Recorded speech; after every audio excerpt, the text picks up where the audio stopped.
Right now at 6, the search continues this morning for a fourth victim of an explosion in Illinois as friends remember a Wisconsin man who lost his life in that blast. And we're talking with a survivor in a deadly apartment fire in some prairie that killed a 40-year-old man. From the Channel3000.com Alert Center, this is News 3 Now this morning. Good morning, everybody, and thanks for sticking with us for News 3 Now this morning on this Tuesday, May 7th. And we're laughing here because we've given Hattie a nickname, No Rain McLean. Works for today. It works for today, but we can't think of one for Josh and I. Yeah, you were trying to like Google things that rhyme with Josh. And what did we come up with? Like squash Josh. Hogwash. Hogwash. I was thinking for Minnesota, Lake Winnebagosh. But I don't think I can pronounce that. I don't even know anything for Leah, but Chia. Chia Leah. You guys, it doesn't even make sense. Let's stick with No Rain McLean because it's very appropriate for today. It is finally a day with no rain. We have a pretty nice forecast coming up. Let's take a look outside. Wish I could give us more sunshine. We'll have a little bit today. Best chances to see any significant sun will be north of Dane County. But here's a look from the WISC-TV Skycam. Quite a few clouds in the area right now. Temperatures have actually dropped a couple of degrees. We're down to 43 here in Madison. Still 42 in the Dells, 41 in Juneau. To the west, temperatures are a little closer to 50 degrees this morning. We'll see temperatures climb through the 50s to a high 57. Yesterday, we topped at 59, so we're real similar to where we were yesterday. Now let's take a look at those traffic maps this morning. Your first alert traffic update shows you that there are no major delays on the Beltline right now. It is a little bit slow on Verona Road as you approach the Beltline, but nothing that's going to slow you down too much at this hour. Your drive times into Madison still looking normal for this time of the day. Okay, you two, I have it. So Josh always makes us match. Posh Josh. That works. Posh Josh. I like that. He's our fashion director. There you go. Okay, you two can work on my nickname then. All right. Give me a few hours. All right, thank you. You're welcome. 6:02 is your time right now. We start this half hour just across the state line in Waukegan, Illinois, where the search is still on this morning for a missing man after a deadly explosion. That explosion at the AB Specialty Silicones plant on Friday night killed 3 men and a 4th who is presumed dead. Officials say the victims warned others to leave just before the plant blew up. One of those men was 29-year-old Alan Stevens, who lived in Kenosha. His friends say he loved riding his Harley and helping anyone who needed it. If you met Alan, you loved him. I don't know anybody that didn't like the guy. He always had a smile on his face, hard worker, loved his wife, loved his friends, loved just life. The cause of the explosion is still under investigation, but firefighters do not believe foul play was involved. More local news this morning. Investigators are still looking into what caused an apartment fire in some prairie Sunday night that killed a 40-year-old man.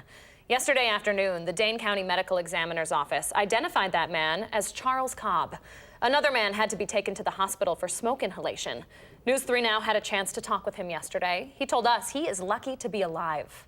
We had to act real fast. The hallways were full of smoke, and I just remember holding on to a fireman's shoulder, and he was guiding me out, and didn't have to be carried, but I was still able to walk.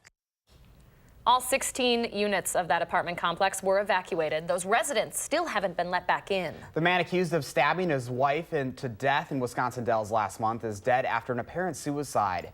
Columbia County jail staff found 31-year-old Faud Paushevev in his cell yesterday, where he had hanged himself.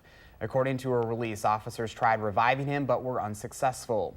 Paushevev was charged with first-degree intentional homicide in the death of his wife, 23-year-old Tatiana Hashvu.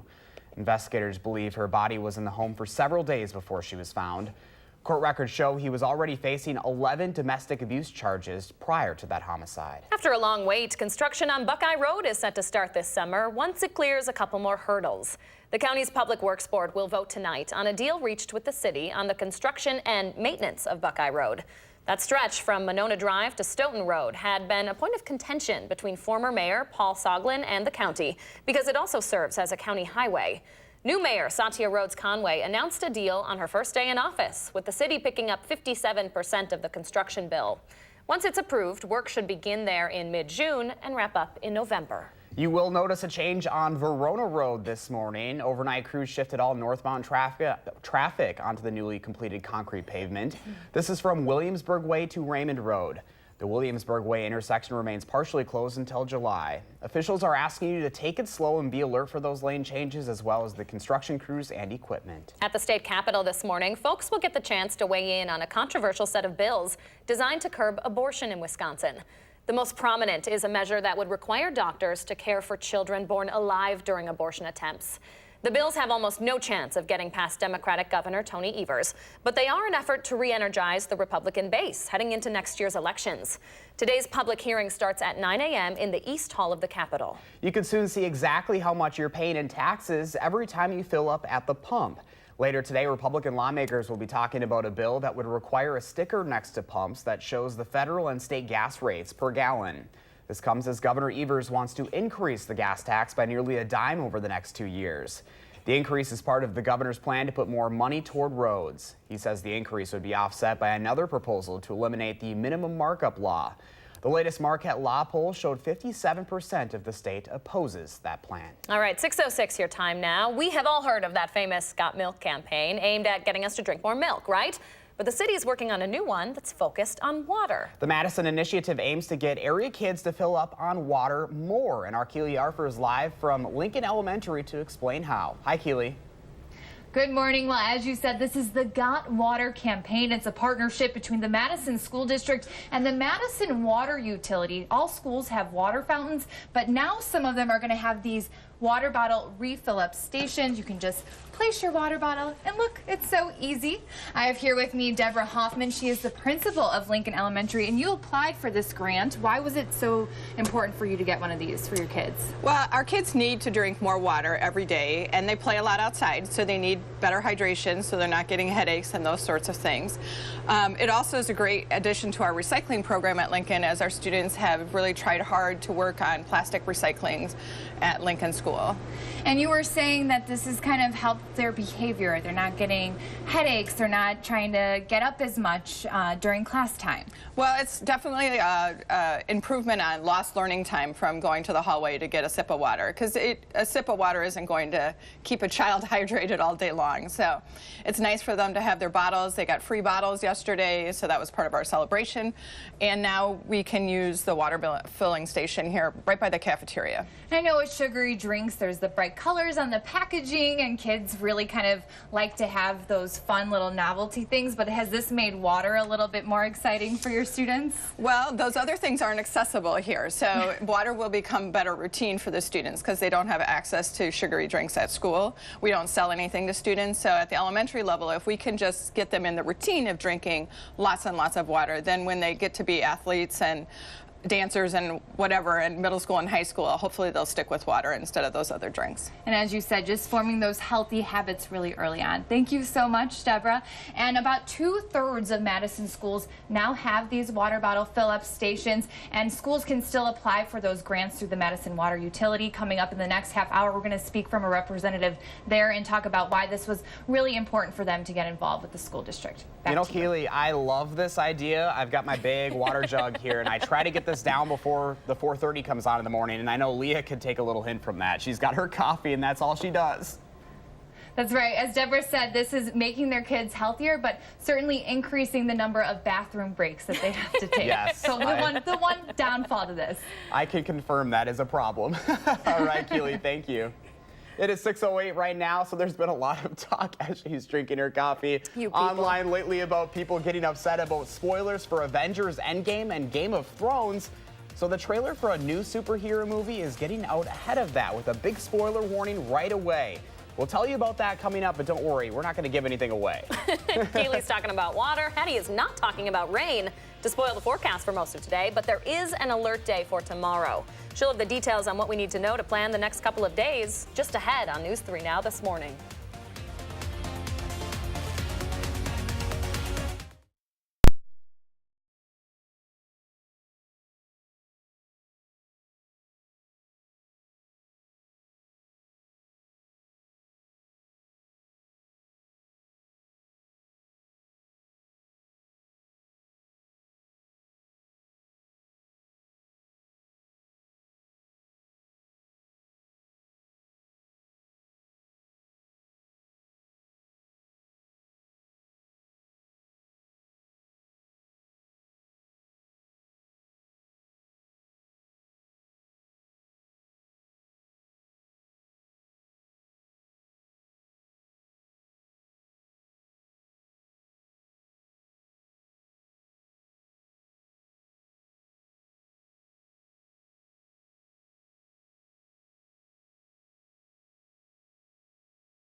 Good morning from the Hattie-O Patio. We have dry conditions this morning. Just a few peaks of sunshine overhead as well. A little bit of blue in the sky this morning. Here's a look at what we have on the radar map early today. Some rain just skirting the southern part of the state overnight.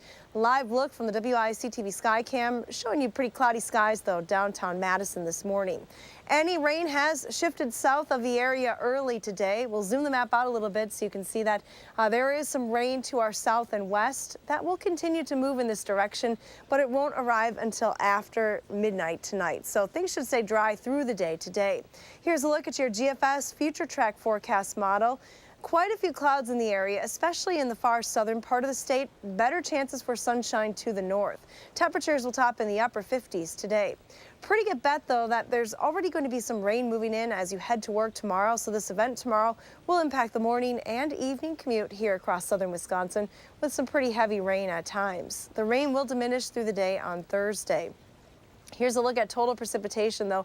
By late on Thursday, it's likely to exceed an inch in most locations. And for that reason, we've issued an alert day in the forecast for Wednesday. Plan on a very wet day, but also at the same time, windy and very chilly. High temperatures will only be in the 40s tomorrow. And speaking of 40s, that's where we are this morning. 43 here in Madison, 46 in Janesville, a few 50s on the map to the west. It is 50 in Mineral Point this morning and 52 in Prairie du Chien. Your weather track, satellite and radar combined, showing you a few holes in the cloud cover early this morning. Again, expect those clouds to begin to break up to the north, but they'll likely stay put here in far southern Wisconsin, especially that southern tier of counties. Temperatures should climb into the upper 50s. Real close to where they were yesterday. Now, turning mostly cloudy overnight tonight. And again, Future Track showing you that rain already spreading into the area by 7 o'clock tomorrow morning. Your extended forecast calls for a high of just 49 tomorrow. So keep that in mind when you're planning your outfits. It is going to be back into the 50s, though, on Thursday, with still likely some rain through the morning. Better forecast coming for the upcoming weekend. I know it's Mother's Day on Sunday. 62, just a slight chance for a shower.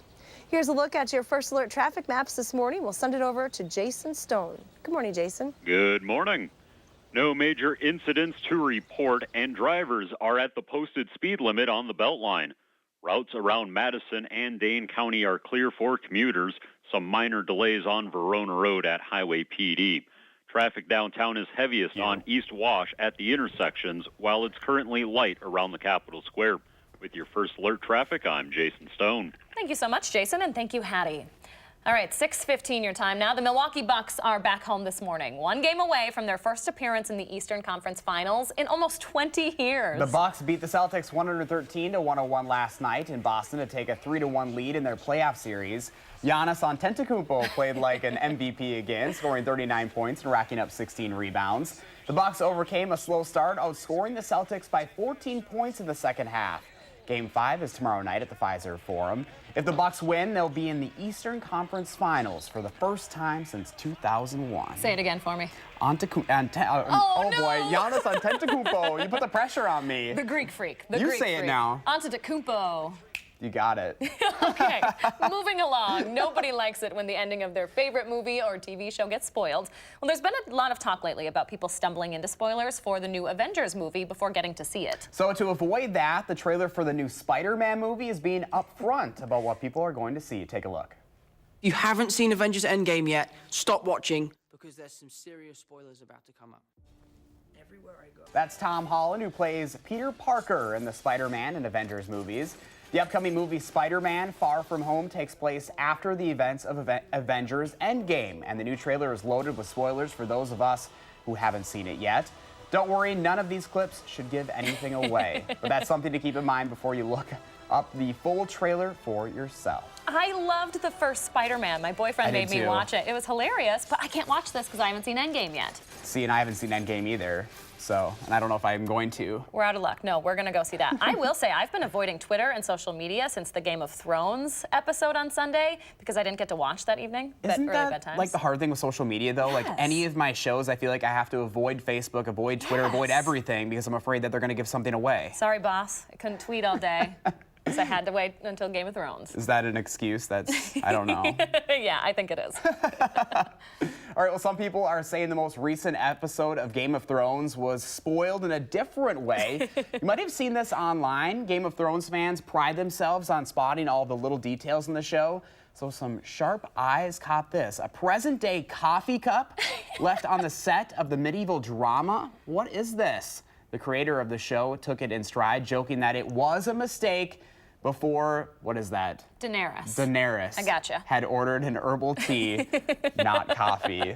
That's crazy. I need to get you into this show. I don't think so. There are so many people saying he doesn't know who Daenerys is. I know. Probably throwing stuff at the TV this morning, throwing their coffee at the TV. Who is this guy? This is impressive, though, that these viewers can catch that. I didn't notice. I would never catch that. But you know, like, have you ever watched something more than one time and you kind of pick up on things more and more as you go? Sure. So maybe you would have eventually, but... A coffee cup in a medieval setting. A little obvious there. That is a little obvious. All right, 6:18 your time now. There's a new piece of art at UW Union honoring some historic girl power. I love this story. This is awesome. We're going to tell you more about the sculpture honoring UW's first female graduates 150 years ago up next. And some good news as you get ready to head off to work or school this morning. You won't have to deal with any rain on your commute. That will change tomorrow, though. Hattie has a check on her forecast when we come back. Cobra's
Welcome back at 6:21 on a Tuesday morning, and actually a pretty pleasant start out there this morning. Kind of some little bit of a clearing out there. It really is. Here's the view from the WISC-TV Skycam. You can see broken cloud cover overhead. Not bad.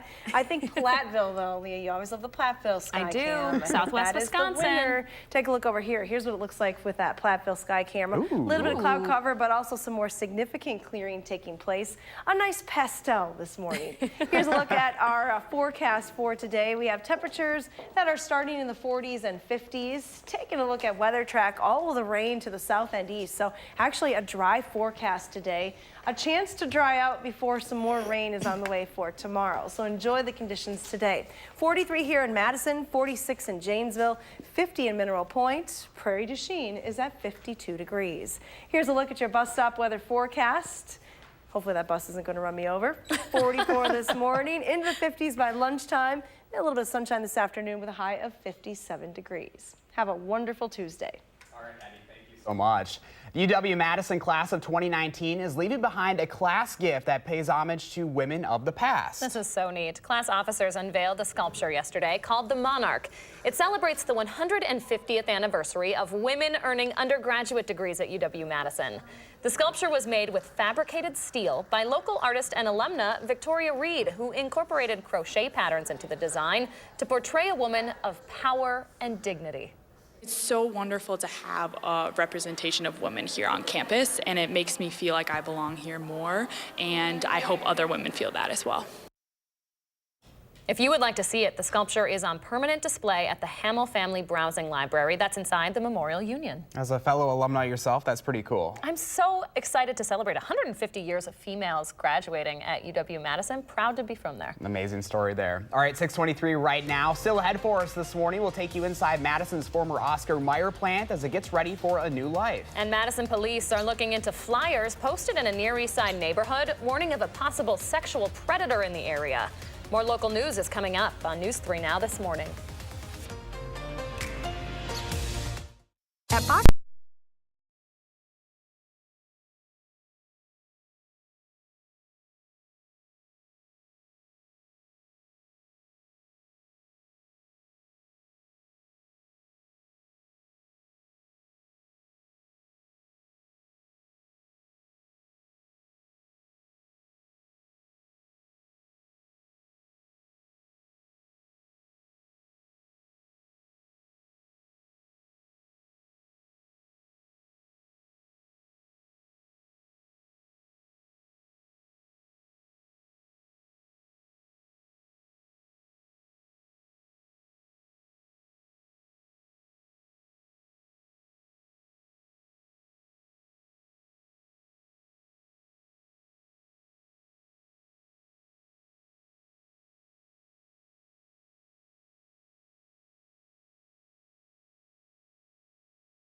You're going to see a lot more of these water bottle fill-up stations bubbling up in Madison schools. We'll tell you why ahead.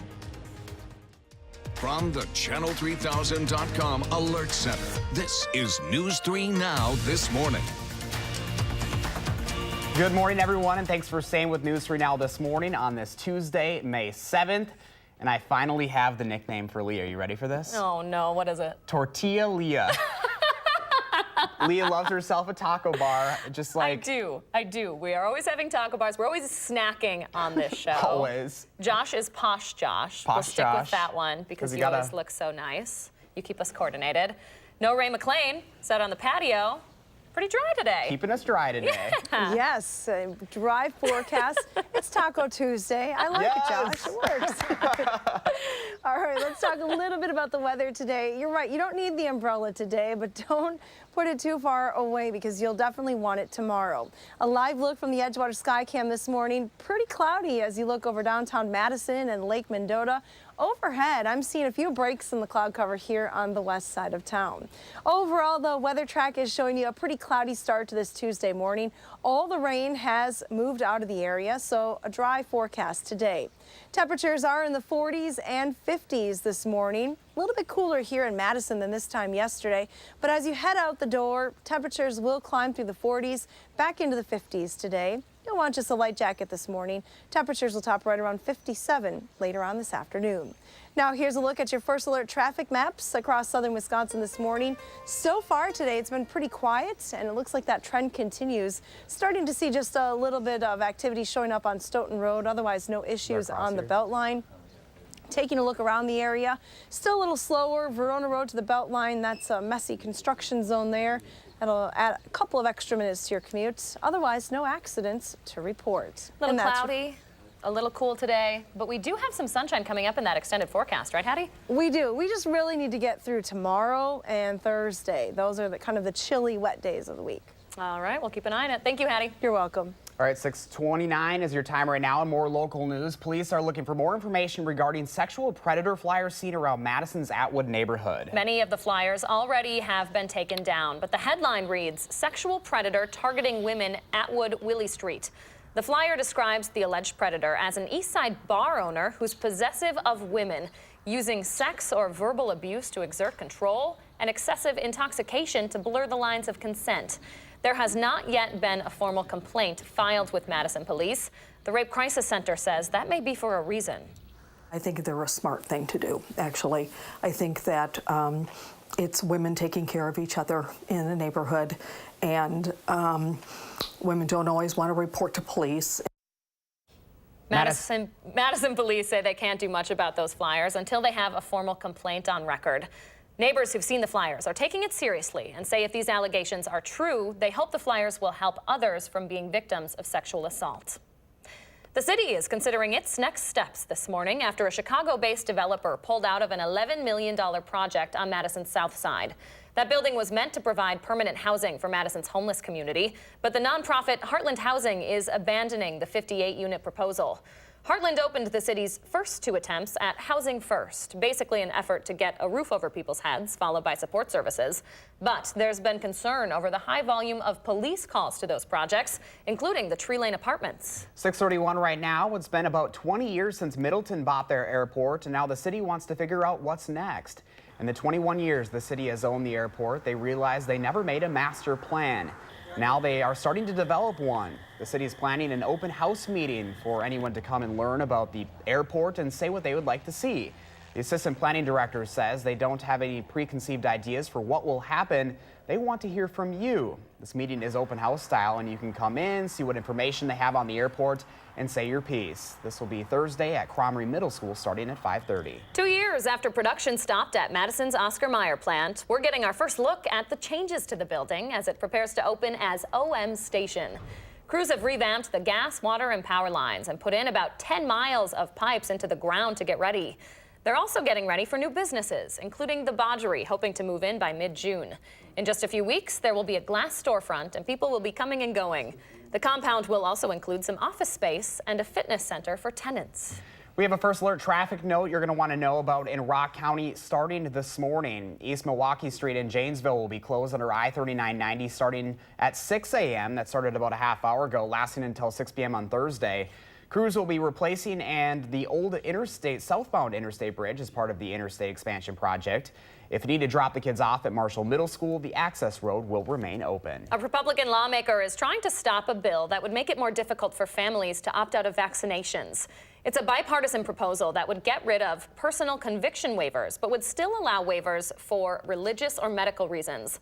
This comes as more than 750 measles cases have been reported across the country. None of those cases are here in Wisconsin, but there are cases as close as Illinois and Iowa. Republican Representative Jeremy Thiesfeld says he and his children are all vaccinated, and he encourages other families to do so as well. But he says the government should not be forcing parents to do that. The bill's author, Representative Gordon Hintz, argues government has an obligation to protect the public's health. Look, we're going to get an increase in the number of kids getting vaccinated one of two ways. We're either going to pass this bill or we're going to have a measles outbreak, and parents will run to get their kids vaccinated when that happens, and I'm hoping we can avoid that. We've turned far too much responsibility that parents ought to have over to other governing authorities, and this one is just going a step too far. Now, the bill has broad support from a number of medical groups, but Thiesfeld chairs the state's education committee, and he says if this bill comes to his committee, its odds of passing are, quote, not very strong. All right, 6:33 your time now. When given the choice between water or soda, it's probably not much of a question for our kids. But the long-term costs of drinking those beverages certainly outweigh the short-term high of the taste. Keely Arthur joins us live with a push from the city to get more kids drinking water. Hey, Keely. Hey, you too. Well, if you're like me, you love your kombucha, you love your coffee, your Starbucks, but we all know water is the most important beverage. And Madison Water Utility and the Madison School District partnering to install these water bottle fill-up stations, making water more portable and easier to get access to for Madison kids. I have here with me Amy Deming. She is the outreach coordinator for the Madison Water Utility. Amy, these are pretty expensive. Why was it important for the water utility to give these to a lot of the schools free of charge? Sure. So Madison Water Utility is part of the Healthy Kids Collaborative, and we know water, as you said, is the healthiest thing that kids can be drinking. And it was really important to us to make water really accessible to kids. And, you know, it's been shown that having access to one of these in your school increases how much water kids consume. And we see right here, it says this was installed, what, 2 weeks ago, and we've already cut down on more than 1,000 bottles of water wasted. So talk about the waste kind of aspect of all this. Absolutely. So besides the wellness benefit, there's also a huge sustainability benefit to having these bottle filling stations, because you're diverting plastic water bottles from landfills or even from, you know, your recycling and things like that. So by using a reusable water bottle instead of a disposable water bottle or a disposable soda or whatever, you know, it has a huge sustainability benefit for the community as well. This is a program that's been going on since 2015, and it's continuing. You said you're going to open the opportunity for grants back up in the fall for other schools. That's correct, yes. It's something we're hoping to keep going until every school in Madison has one of these stations. All right. Well, thank you so much, Amy, for waking up and talking about this really cool program. And about 2/3 of all Madison schools now have these water bottle fill-up stations. They're installing a few more just this month. Pretty impressive. So I will send it back to you. I'm going to drink more water, run to the bathroom, because I've been drinking water like crazy this morning. Lead by example, Keely. I'm going to trade in my coffee for some water as soon as you get back. Good thinking, Leah. Keely Arthur reporting live for us. Thank you, Keely. I'm going to hold you to that. All right, it is 6:36 right now, and there's a ton of natural beauty here in Madison, and really across Wisconsin. Turns out that's translating into a lot of money for our state. You don't have to tell this Wisco girl how pretty your state is. We're going to tell you what's drawing so many other people here. That's next on News 3 Now this morning.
Welcome back at 6:39. We've been asking you to share your morning with us, and check out this one Pat posted on Facebook out of Evansville. The pink moon there with the farm in the background, just gorgeous. You know, we're just about to talk about why so many people are coming to visit the state of Wisconsin. Pat, you explained it in one picture. This is beautiful. Thank you so much for sharing. What does your morning look like? Take a picture and post it to the Channel 3000 social media pages. Remember, use the hashtag MyNews3Morning so Lee and I can pick out our favorites and air them right here on the show. All right, so here's some news that Pat Sparling and Josh and I already know. A new report says people are finally understanding what we all love about Wisconsin. Yeah, the state's tourism industry brought in nearly $22 billion last year. A new report from the State Department of Tourism says visitor spending rose nearly 5% in 2018 to a little over $13 billion. Tourism brought in nearly $3 billion in tax revenues. Most of that growth is tied to recreational activities. The Brewers playoff run, the CrossFit Games, and Harley-Davidson's 115th anniversary celebration in Milwaukee contributed to that increase. Here in Madison, events like Bucky on Parade, the CrossFit Games we just mentioned, and the World Dairy Expo are helping to boost Dane County's tourism. Dane County raked in $1.3 billion in tourism in 2018. Destination Madison says that's a 5% gain since just 1 year ago, 2017. Dane County accounts for nearly 10% of visitor spending across the entire state. I mean, this is really no surprise, right? I mean, I feel like more and more people, like Wisconsin's getting on the map. I remember even when I moved here, everyone was like, oh my gosh, you're moving to Madison. Like, that is like a dream place for people to live, especially a lot more younger people are living here now too, so it's just exciting news. And it's become a destination for big events, like we were talking about, the CrossFit Games, the World Dairy Expo. Everyone wants to come here, including businesses. Yeah, and you look at next year, like the 2020, Democratic National Convention coming here. So Wisconsin it's gonna be booming, only going up from here. Place to be, folks. Yes, it is. All right, 6:41 your time now. If you're hoping to get outside today to take advantage of the outdoors, you might want to grab a jacket. Hattie says it will be a little cool today, but hey, at least it's staying dry. Yes. Her first alert forecast is coming up in just a couple of minutes. Dry is good. All right, but first it is May 7th. And if you have a little kid turning 3 soon, please let us know so we can show their picture on TV. Thanks for waking up with us on News 3 Now this morning. We're back after this.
Welcome back. It's 6:45 on this cloudy Tuesday, but you can see the sun just trying to get through there. Just a little peek of that sunshine right there. I promise we're going to have more gorgeous sunrises in store in a couple of days. The good news is we've got no rain McLean with no rain in the forecast today, but the next couple days, not looking so good there, Hads. Yeah, then I become Make It Rain McLean because we do have a lot of rain in the forecast coming up on Wednesday. But this morning, we're dealing with just mostly cloudy skies. A few holes in the cloud cover there you can see looking out over downtown Madison. Take a look at this picture, though. This one's sent in by Jackson Kinney. Beautiful picture of an indigo bunting. He said they have returned to Richland County. Now, I hope the nests are built and they're ready to hunker down because tomorrow is not going to be a very pleasant day for anyone that has to be outside. Take a look. An alert day is in the forecast. It's going to be a very windy and chilly one. Rain through the day with over an inch of precipitation in most spots. Could see higher amounts in some locations here in southern Wisconsin. High pressure to our north has really scoured out the clouds for the northern part of the state this morning. Here in southern Wisconsin, doesn't have as much influence, so we still have quite a few clouds in the area. The front is to our south. This cold front is moving away from us, but our next weather maker, this area of low pressure, will begin to lift northward through the day today. You can see it has a lot of moisture work with it riding along the stationary front this morning. All of that moisture is going to lift into southern Wisconsin overnight tonight. So your future track forecast model, those upper level steering winds in the atmosphere are moving all that moisture in our direction over the next 24 hours. Rain is expected by tomorrow morning. It will continue through the day on Wednesday. By Thursday midday, this is 12:30 on Thursday, most of the rain beginning to move off to the east. So the wet weather should diminish through the day on Thursday, but still we're looking at a lot of moisture over the next couple of days. Through the day Wednesday into Thursday, over an inch of precipitation for most of Wisconsin, much of Iowa, and Illinois as well. So it's continuing with this wet weather pattern. This morning, things are pretty quiet, though. No rain moving in the near term. So we have a dry forecast for the day today. Temperatures are in the 40s here in Madison, 43 degrees, 46 in Janesville. Mineral Point now dropping to 46. A few 50s still on the map. We still have 52 in Prairie du Chien and 53 in Boscobel. Temperatures will continue to climb today, but they'll battle a northeasterly wind. That's going to keep it a little bit cooler than it should be this time of the year. Those northeasterly winds about 8 to 15 miles an hour. Temperatures climbing through the 40s this morning. Best chance for some significant sun would be north of Dane County today. Look for high temperatures in the upper 50s, close to 60 in some spots. Now everyone clouds over tonight as that rain moves into the area, likely going to impact the morning and evening commutes tomorrow. Here's a look at your extended forecast. Chilly tomorrow. Man, I'm gonna have to rethink the jacket. 49 is the high. It'll be windy and wet as well. So if you have that long raincoat, probably the best option for tomorrow. We do get back to some sunshine and temperatures in the 60s though for the upcoming weekend. Here's our pet walk forecast. Aww. Piper in Lodi. Piper's a big girl. Look at those eyes. Yeah. Hattie, is it really going to rain tomorrow? Yeah, but it's okay for a walk today. That's true, Piper. 57. And the Be naps perfect. tomorrow. Yeah. Thank you, Hattie. You're welcome. Stay with us. The Morning Sprint is up next on News 3 Now This Morning.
It's 6:51, time for the morning sprint. We've dubbed her No Rain McLean for the day. Hattie says it should stay dry today, but there is an alert day in the forecast for tomorrow. And Keely Arthur is live at Lincoln Elementary letting us know about the push to get every kid in Madison to drink more water. But we start at the state capitol this morning, where people will get the chance to weigh in on a controversial set of bills designed to curb abortion in Wisconsin today. The most prominent is a measure that would require doctors to care for children born alive during abortion attempts. Today's public hearing starts at 9 a.m. in the East Hall of the Capitol. We'll have more on this story later tonight on News 3 Now. As state lawmakers continue to debate the future of Medicaid in Wisconsin, people who depend on it are planning to gather at the state capitol today. Disability advocates will be speaking there this morning, urging lawmakers to accept federal money to expand Medicaid in the state. It's an idea Governor Evers did include in his state budget proposal, and it was supported by 70% of participants in a recent Marquette Law School poll. But Assembly Speaker Robin Vos says he is not swayed by those numbers and that an expansion would shift more costs onto taxpayers. A Republican lawmaker is trying to stop a bill that would make it more difficult for families to opt out of vaccinations. It's a bipartisan proposal that would get rid of personal conviction waivers, but still allow waivers for religious or medical reasons. Republican Representative Jeremy Thiesfeld says he and his children are all vaccinated and encourages other families to do so, but he says the government should not be forcing parents to do that. The bill's author, Representative Gordon Hintz, argues government has an obligation to protect the public's health. This comes as more than 760 measles cases have been reported across the country. None of those cases are in Wisconsin, but there are cases as close as Illinois and Iowa. With quite a few clouds here across southern Wisconsin, all the rain now off to the south and east, so a dry day is in the forecast. Temperatures will be a little bit cooler than they should be for this time in May, but we'll start in the 40s, climbing into the upper 50s with an east wind this afternoon. Thank you so much, Hattie. A study by the United Nations says 1 million of the Earth's 8 million plant and animal species are now at imminent risk of extinction. The global distress call includes bees, polar bears, sharks, and lots of other species. The report details how humans are responsible for causing extinction at a rate never before seen in our history. The list of causes includes deforestation and habitat loss, fishing and poaching, and burning fossil fuels. The UN says major steps must be taken immediately to reduce humans' impact. We now know the name of the man killed in an apartment fire in Sun Prairie late Sunday night. 40-year-old Charles Cobb died in that fire. His body wasn't found until firefighters did a second sweep of the building after the fire was out. Another man was taken to the hospital for smoke inhalation. That building did not have a sprinkler system in place because of its age. The cause of the fire is still under investigation. Madison police are looking for more information on a handful of sexual predator flyers found around the Atwood neighborhood. Many of those flyers have already been taken down, but the headline reads, "Sexual Predator Targeting Women Around Atwood and Willie Streets." The flyer describes the alleged predator as an East Side bar owner who's possessive of women, using sex or verbal abuse to exert control and excessive intoxication to blur the lines of consent. There hasn't been a formal complaint filed with Madison police yet. Officers say they can't do much about it until that happens. Construction on Buckeye Road is set to start this summer. The county's Public Works Board will vote tonight on a deal reached with the city on the construction and maintenance of Buckeye Road. That stretch from Monona Drive to Stoughton Road had been a point of contention between former Mayor Paul Soglin and the county because it also serves as a county highway. Once the deal is approved by both the county and the city, work should begin in mid-June and wrap up in November. The city is considering its next steps after a Chicago-based developer pulled out of an $11 million project on Madison's south side. That building was meant to provide permanent housing for Madison's homeless community, but the nonprofit Heartland Housing is abandoning the 58-unit proposal. Heartland opened the city's first 2 attempts at homeless housing, but there's been concern over the high volume of police calls to those projects, including the Tree Lane apartments. Cutting down on waste and calories, that's what's going on inside Madison schools thanks to these trusty water bottle fill-up stations. It's part of the Got Water campaign. These stations can cost about $1,000, but under this partnership, the Madison Water Utility donates these stations to Madison schools free of charge. After this school year, more than 11,000 children in 21 elementary schools and 4 middle schools will have access to water bottle refilling stations thanks to this program. Keely, thank you. The Milwaukee Bucks are just one win away from the Eastern Conference Finals. This after another win in Boston last night. Giannis Antetokounmpo played like an MVP again, scoring 39 points and grabbing 16 rebounds in Milwaukee's 113-101 win. Game 5 is tomorrow night in Milwaukee. 6:56 now. Let's turn it over to Jason Stone with a look at your first alert traffic. Hey, Jason. Hello. No issues on the Beltline this morning. Crowding on the interchanges, but traffic is still flowing at the posted speed limit. And John Nolan is mostly clear in both directions with only minor slowing down at North Shore Drive. With your first alert traffic, I'm Jason Stone. Thanks so much, Jason. And it's a mostly cloudy start to this morning across southern Wisconsin. Best chance for some sunshine will be north of Dane County today. You can see a lot of clouds left here in Madison from our view from the Edgewater Sky Cam. Our forecast today takes temperatures from the low 40s this morning back into the upper 50s this afternoon. Again, variably cloudy skies. Get ready for some wet weather on Wednesday. An alert day is in the forecast. It'll be windy and chilly and wet. Over an inch of rain is expected with highs only in the 40s. We do warm up as we head through the weekend into next week. Lots of sunshine, highs in the low 60s Saturday and Sunday. Only slight chances for showers. So if you're planning something special for mom, weather may cooperate. Good to see all that sunshine in that extended day. Yes. Thanks, Hattie. And thanks for joining us, everyone. We'll see you tomorrow morning. Make it a great day. Have a good one, folks.